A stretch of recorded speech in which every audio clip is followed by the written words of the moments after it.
बार बार मैं यही सोचता हूँ कि बाबू को जब जेल ही जाना था तो मुझे भी साथ ले जाते। यह जो 10-10, 5-5 आदमी कुर्ता धोती टोपी पहनकर गले में माला डाले चढ़ुआ बलिवेदी की ओर जाने वाले बकरे की तरह नमक बनाने जाते थे, सो मुझे बाबू लोगों का एक खिलवाड़ ही लगता था। ऐसे भी कहीं किसी को सुराज मिल जाता है। उसने मन में गांधी जी के अहिंसावाद के प्रति कोई श्रद्धा नहीं रखी। लगता है कि वह गांधीवाद की खिल्ली उड़ा रहा है। उसका दृढ़ विश्वास है कि शांति और अहिंसा के बल पर देश के लिए स्वराज्य प्राप्त नहीं किया जा सकता। खैर, फूलबाबू के गिरफ्तार हो जाने पर बलचनमा शहर से गांव लौट आता है और जीविकोपार्जन के लिए मजदूरी करने लगता है। उसके मन में जमींदारों के अत्याचारों के प्रति द्वेष की भावना पहले से ही विद्यमान थी। उसे अपने जीवन में जमींदारों के अत्याचारों के कई कटु अनुभव भोगने मिलते हैं। उसकी प्यारी बहन रेवती पर छोटे मालिक की बुरी नज़र पड़ जाती है। छोटा मालिक अपने काम तृष्णा को बुझाने के लिए बलचनमा की लाडली बहन का बलात्कार करता है और वह अपने शील को बचाने के लिए कहीं भाग जाती है। उसका परिणाम बलचनमा के परिवार के सदस्यों पर वज्राघात साबित होता है।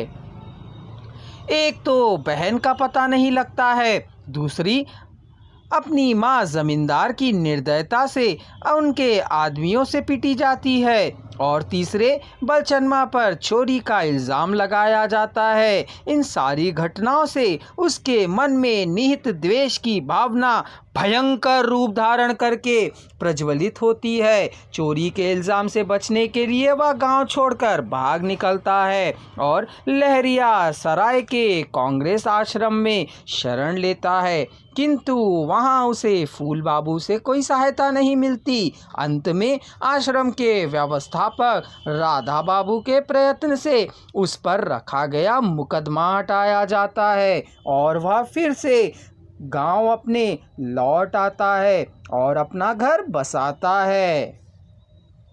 इसी बीच बाढ़ के आने के कारण गांव के लोगों की बुरी दशा हो जाती है। तब सरकार दीन लोगों को अन्न वस्त्र आदि की सहायता करने सामने आती है, पर गांव के जमींदार सरकारी अफसरों को लुभाकर रेशम की तमाम चीज़ों को हड़प ले जाते हैं। लेकिन बलचनमा सभी किसानों को संगठित करता है और जमींदारों की योजना को निष्क्रिय बना देता है। तब जमींदार बलचनमा को बुलाता है और मीठी मीठी बातों से उपदेश देते हैं कि वह अपने रास्ते पर कंटक ना बने और अपने हड़पने के कार्य में बाधा सिद्ध ना हो, पर बलचनमा मानता नहीं है। तो एक रात जमींदार के आदमी बलचनमा पर आक्रमण करके उसे घायल कर छोड़ चले जाते हैं। वह जमीन पर बेहोश पड़ा रहता है। इस घटना से उपन्यास का अंत हो जाता है।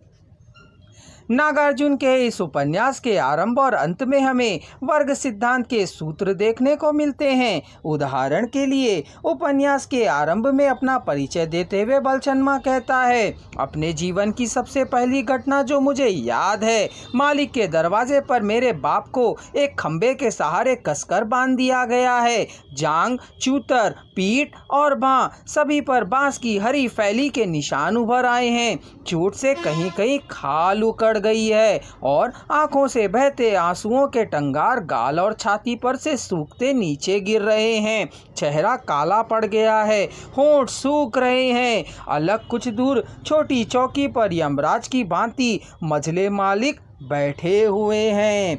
बलचनमा के इस कथन से हमें उपन्यास के आरंभ से ही वर्ग वैषम्य का यथार्थ चित्रण दृष्टिगोचर होता है। इसी वर्ग वैषम्य के विरुद्ध विद्रोह करने वाले बलचनमा का अंत में जमींदारों से घायल होना पड़ा। फर्क इतना है कि पहले बाप था, अब बेटा है।